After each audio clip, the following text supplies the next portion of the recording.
In a culture that is just so gosh darn speedy, a skill that I find is becoming more and more magnetic and leading to success is the skill of cultivating slow is fast principle. What do I mean by slow is fast? We're going to break down in this video why I think really embodying all of the time and space that you need to play the long game, stretching your capacity for trust and patience as a creative entrepreneur, is one of the greatest skills and edges you can stretch, and why it pays dividends in the long run. So before we dive into that, I just want to introduce myself. My name's Kev. I'm an award-winning furniture designer, and now I help ambitious creatives, heart-forward entrepreneurs design and build aligned businesses by embodying the slow is fast principle. So let's dive straight into what I mean. So culture's dysregulated. There's no hiding that fact. It's busy, busy, busy, busy, busy, and we make the mistake of adopting the belief that busy is productive. And while these things may be overlapped, chances are they're not in your life. Busy is not always productive. And I want to parcel out those first, and then we'll break down how we can start to slow down so that we can really embody more presence and create more impact because we're giving spaciousness to our life. So we're just taught to be busy because if we're not busy, then we're not valuable, essentially is what it is. The more busy you are, the more it looks like you're doing something for the world, so the more that people are gonna see you and respect you and oh yeah. While that's not wrong, just take an observation. So say you have an 8-hour workday. How many of those 8 hours are you actually fully on it? And of course, we're humans, we're gonna ebb and flow. But really consider how much of your presence are you really embodying throughout that day. I'll be the first to say, on a good day, I got maybe 4 hours of like, I am so focused in me. Now there's other energy I can use that's less focused that I can use to kind of ideate and create and play and make art. I've structured my life where that's possible. But for the most part, I mean, I got like 3 to 4 hours of like intense focus, sometimes more if I'm really captivated. And so where is that energy, that duration of energy most meaningfully directed is a great question to ask yourself.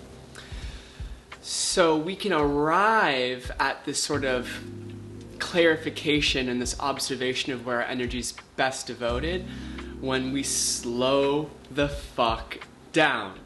We live so fast. We think having a full schedule means, yes, we're doing it, and while that's not wrong, slow down, take a breath, take a pause, connect to your breath, and check in with yourself at each little moment of the day. Something I encourage some of my clients to do is set an alarm for every hour, every 90 minutes, whatever, and title it something like breathe or joy or whatever. So that way when that alarm goes off, you're reminded to take a moment to take a pause. Because I see so many people that wonder why they're stressed or frustrated or why things aren't going the way that they expect them to, which is never how life unfolds, let's be honest. But these people will live, and myself included, will go hours throughout the day without actually really being aware of even our own breath. So if we're not attuned to our own breath, how the heck can we be attuned to the people we're trying to serve, the person we're trying to connect with, the people that we love, the creativity we're trying to imbue into the world? You get the idea. So regardless of what schedule you may have, because you might have a jammed 9-to-5 schedule, and that's okay. But I want to challenge you to slow down by injecting what I call a pause into your day. When we take a moment to just breathe, do a body scan, really be with ourselves, we're really injecting time into our life. When we take a really conscious pause, whether that be for 5, 10, 15 minutes, we are giving the effect of adding more time into our day. Now, some of you might be able to take an hour, go on a walk, go surf, go do what really fills up your cup and nourishes you. Others might just be like, I can take a little bathroom break and do some deep breathing as I walk around the building, whatever the heck it is, right? Chances are if you're watching this, you might have a little bit more space and time. I encourage you to really bring that into your awareness. Start small and work your way up each day to, how can I slow down? How can I really think about the direction that this path I'm currently on is leading, and get really honest with, is this direction making me alive, or am I just waiting for one day to save me?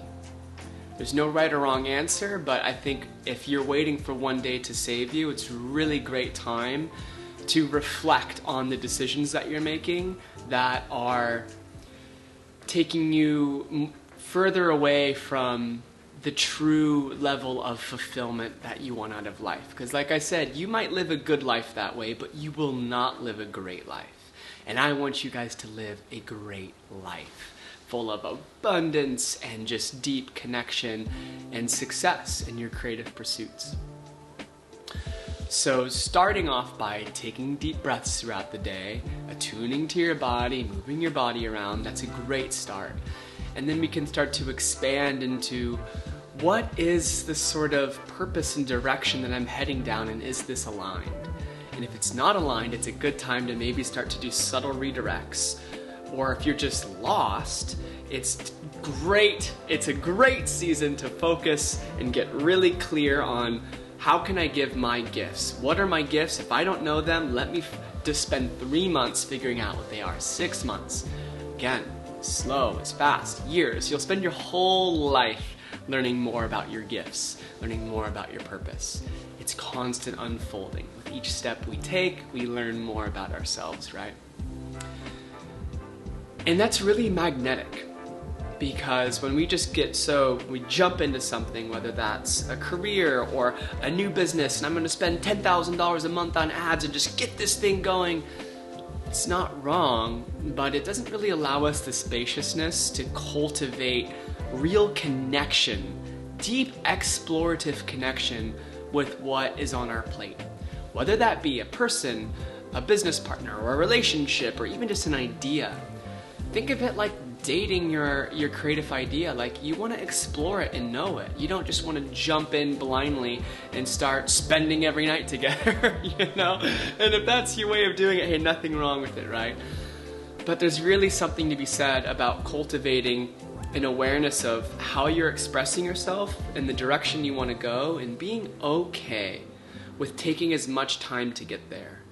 Because that way you're able to be real about your capacity, so that at each step that you are taking in your creative pursuits, each little moment that you're celebrating, whether that's made my first sale, or I made my website, got my first email subscriber, made my first dollar, made my first $10,000 month, whatever it is, we're able to celebrate and be with the slow stretching of our edge. Because what I see all too often is people get blown out by too much, too fast, too soon.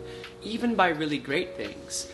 People might find a little niche and just ramp that puppy up and start making a lot of money really quick, and then they have all this responsibility and fulfillment and they can't hold it and it crashes down.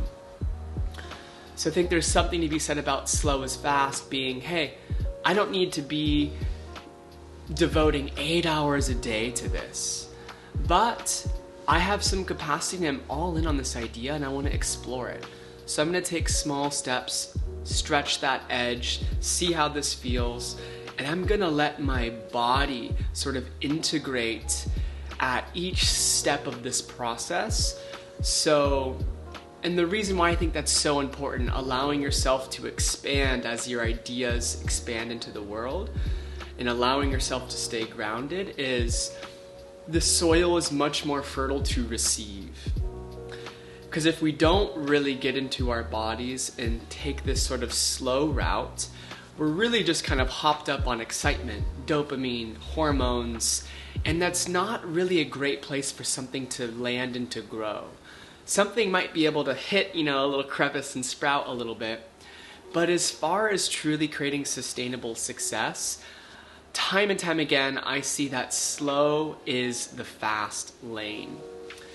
You might get inspired by someone who looks like they're an overnight success, but chances are that's not sustainable, and chances are they're fucking lying to you. It's taken 10 years of devotion to get to that place. The classic analogy is the architect sketch. The architect meets someone at a bar and they're chatting about a design for a house, and it's like, could you give me a design? And the architect sketches it on a napkin in about 15 seconds and says, that'll be $10,000.